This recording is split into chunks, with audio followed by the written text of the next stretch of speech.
After I got back to Weston from graduating, the town select board asked me to join the planning commission.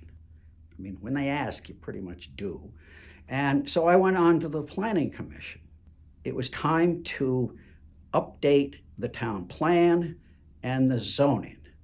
So we went at it. I thought, I really don't know what I'm doing. Years later, I realized none of us knew what we were doing. But the state was helpful because it sent around a model town plan, a model zoning ordinance. Does that sound like it's top down, not bottom up? Exactly. And so we cut and pasted and went through and tried to do our best, and we put out notices and come into a planning commission meeting, but not a lot of people came. And we dutifully went through this whole thing, came out, published the town plan. We really didn't know what the residents of the town thought or wanted or might like or didn't like. But we said, well, we invited them. They should have come.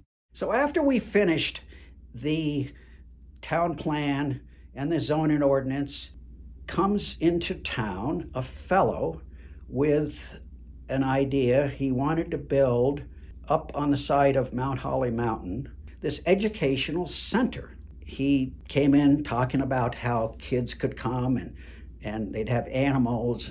And oh, by the way, we're going to have, some little trains, and we're going to have rides, and we're going to have, it was a carnival is what it was, amusement park is what it was. And oh, by the way, the animals are going to be from Africa. And African animals on the side of a mountain in Vermont. Okay. Half of the town thought it was a great idea. The other half thought it was the worst idea they'd ever seen, and everybody went to war. Town split, divided. Horrible, just horrible. And how did that happen? And people were enemies for years, with all the best interests of us doing our job on the planning commission, but it failed to get, the people weren't engaged, they weren't involved. And we might have got past that if we'd only engaged them earlier. That stuck with me, and I pondered that over and over again. And for a few years, I had a friend, a buddy who lived in Austin, Texas. One day I'm reading a op-ed in the Austin newspaper because the .com thing had started and everything was booming.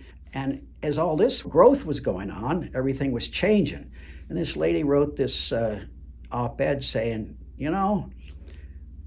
we are losing the heart and soul of Austin. And I went, I like that, the heart and soul of Austin. Those words stuck with me, and I said, the heart and soul, that's what got me to think about community heart and soul.